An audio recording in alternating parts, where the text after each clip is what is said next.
नमस्कार बच्चों, कैसे हैं? आज हम आप लोगों को क्लास 10 का मैथ का त्रिकोणमिति इसको कहते हैं ट्रिग्नोमेट्री, उसको बताने जा रहे हैं। बच्चों जैसे अभी हम शुरू करने जा रहे हैं, आप लोगों के पास कुछ लोगों के पास बुक नहीं है, तो हम सोच रहे हैं वही अध्याय शुरू कर दिया जाए, आपके लिए आसान भी लगेगा और आप शुरू सही से कर लेंगे। तो इसमें कुछ हम बताएंगे त्रिकोणमितीय अनुपात से शुरू करेंगे। क्या चीज? त्रिकोणमितीय अनुपात। तो त्रिकोणमितीय अनुपात समझने के लिए पहले हम समकोण त्रिभुज समझते हैं किसे कहते हैं। ठीक, समकोण त्रिभुज में आधार क्या है, लंब क्या है, कर्ण क्या है, वो जाना। समकोण त्रिभुज में क्या होता है? एक कोण समकोण होता है, ऐसे। ये हो गया आपका समकोण, आ रहा है सही ना? ठीक है। तो समकोण त्रिभुज में एक कोण समकोण होता है, अर्थात 90 डिग्री का। ठीक है। इसमें यहां पर एक कोण भुजा इसकी थीटा कोण पर झुकी रहे। क्या होता है? थीटा कोण। तो जो 90 डिग्री का कोण होता है, यानी कि जो समकोण होता है, उसके सामने वाली भुजा को क्या कहते हैं? अगर आप इंग्लिश जानना चाहते हैं तो इसको कहते हैं हाइपोटेनस। क्या कहते हैं? हाइपोटेनस। ये हो गया कर्ण। इसके बाद आता है, इसका नामकरण भी कर लें, ए, बी और सी से। इसके बाद जो थीटा से जुड़ी साइड, अगर हम थीटा को यहां जोड़ दें, यहां थीटा कर दें, तो इससे जुड़ी साइड आधार हो जाएगी और इसके सामने लंब हो जाएगी। तो हमने थीटा कहाँ लिया है? यहाँ पे सी पर। ठीक है ना? तो थीटा से जुड़ी साइड जो होगी उसको कहते हैं, क्या कहते हैं? क्या कहते हैं? और इंग्लिश इसका लिखना चाहो तो इसको लिख सकते हो। ठीक है। और थीटा के सम्मुख जो होता है उसको कहते हैं लंब। ठीक। लंब की इंग्लिश क्या होती है? परपेंडिकुलर।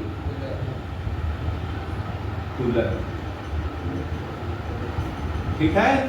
ये हो गया आपका एक समकोण त्रिभुज ABC और इसकी भुजाएं हो गई कर्ण, आधार और लंब। ठीक है। अब हम त्रिकोणमितीय अनुपात जानते हैं। त्रिकोण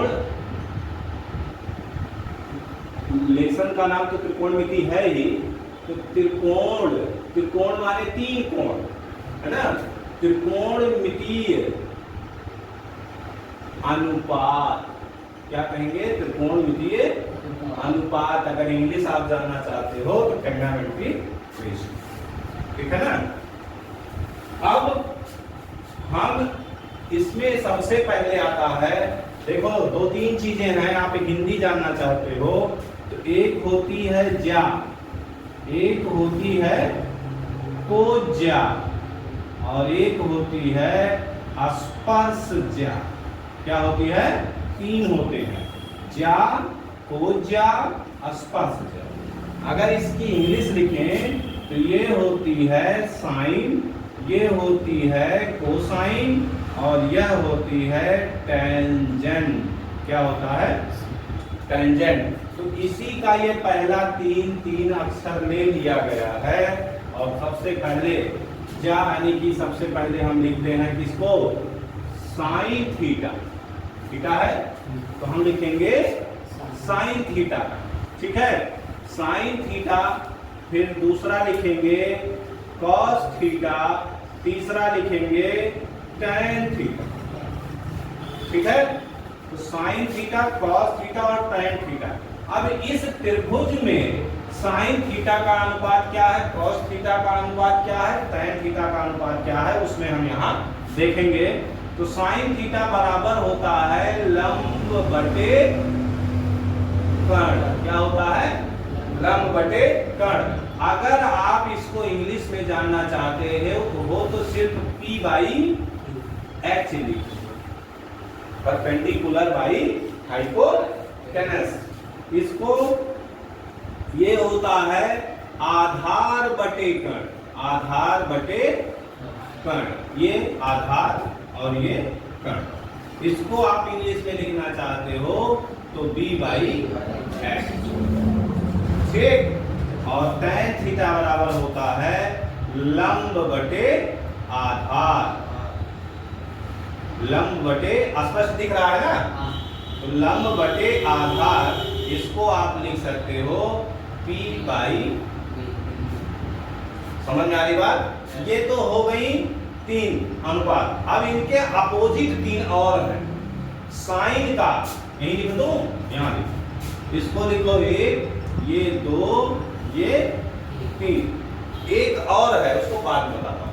फिर इसके बाद हम इसका अपोजिट लिखते हैं कोसेक थीटा, यानी साइन का उल्टा, ठीक है। तो कोसेक थीटा बराबर होता है, इसका लंब बटे कर्ण है, उसका हो जाएगा आपका कर्ण बटे लंब। क्या होगा? कर्ण बटे लंब। आपकी इसकी इंग्लिश लिखना चाहोगे तो h/p, इसी का पलट दो, ठीक है। उसके बाद आता है सेक थीटा, कॉस का, सेक थीटा, तो सेक होता है कॉस का उल्टा, तो कॉस थीटा हमारे पास क्या है? आधार बटे कर्ण। तो आधार बटे कर्ण के लिए हम यहाँ पर क्या कर देंगे? कर्ण बटे आधार, कर्ण बटे आधार, ठीक है। अब इसके बाद आता है tan का उल्टा cot थीटा। cot थीटा होगा किसका? अरे कर्ण बटे आधार का इंग्लिश भी लिखना चाहो h/b। और इसके बाद आता है cot थीटा। cot थीटा बराबर क्या होता है? इसी का tan का उल्टा, उसमें लंब बटे आधार था तो यहाँ आधार बटे क्या हो जाएगा? आधार बटे, दिख रहा नीचे तक? इसकी इंग्लिश लिखना चाहो तो b/p, ठीक है। 2 अनुपात और हैं। एक है tan थीटा बराबर होता है sin थीटा बटे cos थीटा, और रहने दो इसको बात, ठीक है। इतनी चीजें हो गई। अब इसमें हम एक छोटा सा एग्जांपल लगाया कैसे जाता है, नहीं मिटाऊंगा नहीं, इसको हम लगाया कैसे जाता है वो बताते हैं। इसी में एक एग्जांपल ले लेते हैं। एग्जांपल यहाँ लगा लेंगे, यहाँ तक में आ जाएगा एग्जांपल। जैसे हमने लिया कि कर्ण का मान कितना है? आधार का मान हमने मान लिया 3 है, कर्ण का मान लिया 4 है, 4 सेंटीमीटर, मीटर, किलोमीटर, जो समझ में आए, ठीक। इकाई मान लो 4 सेंटीमीटर, और इसका हमने मान लिया 5 सेंटीमीटर, ठीक है। अब हमसे पूछा गया कि साइन थीटा का मान क्या होगा? तो साइन थीटा बराबर क्या होता है? लंब बटे कर्ण। यहाँ पे लिखा गया है ना, साइन थीटा बराबर लंब बटे कर्ण। तो साइन थीटा बराबर लंब बटे कर्ण, तो इसका मान रख दो यहाँ पे। तो लंब हमारे पास कितना है? 4, और कर्ण कितना है? 5। यही हो गया, समझ में आई बात? अगर आप कॉस का लिखो, आप कॉट का लिखो, मान लो हम कॉट चाहते हैं, कॉट थीटा बराबर, तो क्या होगा? तो उसमें कॉट थीटा का मान क्या है? आधार बटे लंब। तो आधार हमारे पास 3 है और लंब 4।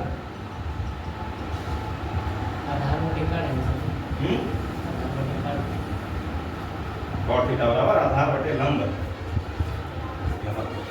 आधार बटे कॉस थीटा, हमने कॉट थीटा लिखा, कॉट थीटा, ठीक है।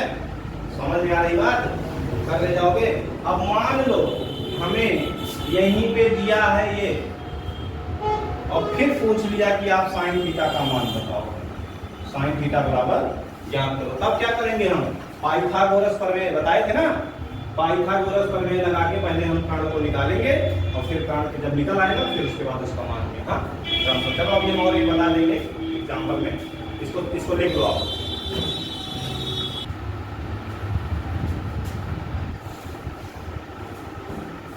सही है? चलो हम इसका एग्जाम्पल आपको बताते हैं आगे का, है ना। एक एग्जाम्पल लिख लो, उसके बाद फिर सवाल लगाओ, ठीक। एग्जाम्पल क्या है? देख लिया होगा इसको।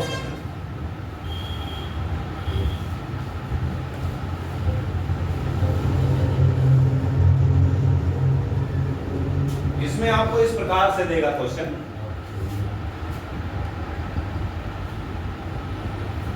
कि साइन थीटा बराबर 4/5। देखो इधर ध्यान, साइन थीटा बराबर 4/5, तो बाकी सभी अनुपात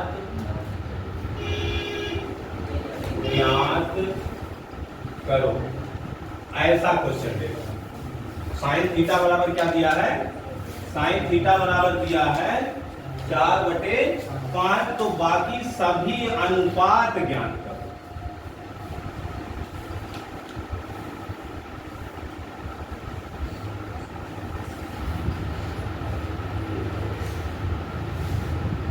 साइन थीटा बराबर 4/5, तो सभी अनुपात ज्ञात करो। अब साइन थीटा बराबर क्या होता है?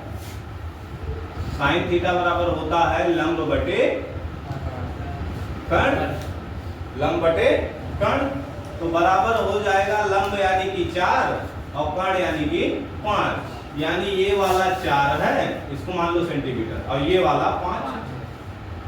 ठीक है, तो बाकी हमें सभी ज्ञात करने हैं। तो सभी कब ज्ञात हो पाएंगे? जब ये आधार भी पता होगा। ठीक, तो हम क्या करेंगे, यहां इतने में हम लिख लेते हैं पाइथा, इसी लगे हाथ, इसको भी सीख लो, पाइथागोरस प्रमेय। पाइथागोरस प्रमेय, पाइथागोरस प्रमेय में क्या होता है? कर्ण का वर्ग बराबर आधार का वर्ग प्लस लंब का वर्ग, है ना। इंग्लिश में करोगे तो square of hypotenuse is equal to sum of square of base and square of perpendicular. ठीक है, तो क्या होगा? कर्ण का वर्ग यानी कि हम इसको लिखे 5 का वर्ग, है ना। आधार का वर्ग हमें पता नहीं, इसको मान लो x का वर्ग स्क्वायर प्लस लंब का वर्ग, लंब कितना है? 4 का वर्ग, तो x स्क्वायर बराबर ये पंचमा क्या होगा? 25, और ये इधर आएगा तो क्या होगा? माइनस हो जाएगा, -4 चौक, तो x स्क्वायर बराबर कितना आ गया? और जब इसका अंडर रूट करोगे तो रूट 9 आएगा, तो x बराबर आ जाएगा, अर्थात ये कितना आ गया? अब बाकी अब आप सभी अनुपात निकाल लो। अब आप निकाल लो, साइन निकाल दिया ही है, cos थीटा, cos थीटा बराबर आधार बटे कर्ण, आधार बटे कर्ण बराबर आधार कितना आया? 3/5। उसके बाद आया tan थीटा, tan थीटा बराबर क्या होगा? लंब बटे आधार, लंब बटे आधार बराबर आ जाएगा, लंब हमारे पास 4 है, आधार हमारे पास 3 है। इसी प्रकार हम निकालेंगे किसका? कोसेक का। कोसेक साइन का उल्टा होता है, तो कोसेक थीटा बराबर कर्ण बटे लंब हो जाएगा, ये बराबर हो जाएगा 5/4। फिर आता है सेक, सेक कॉस का उल्टा होता है, सेक थीटा बराबर क्या होगा? कर्ण बटे आधार हो जाएगा, आधार हो जाएगा, ये आ जाएगा 5/3, और इसी प्रकार हो जाएगा कॉट का उल्टा, tan का उल्टा कॉट होता है, तो कॉट थीटा बराबर आधार बटे लंब, तो ये बराबर क्या हो जाएगा? आधार हमारे पास 3 है और लंब हमारे पास 4 है, तो ये हमारे पास सभी एक दिया है और बाकी हमने ये सब निकाल लिया। समझ में आई बात? आसान लगा? Yes sir. कर ले जाओगे? Yes sir. ठीक है, इसको आप कर डालो। इसके बाद हम जो है आपको बताएंगे इसके मतलब और भी अभी अनुपात इसके बाकी, ठीक है ना, उसको हम इसके बाद आपको बताएंगे। ठीक, कर डालो इसको फटाफट।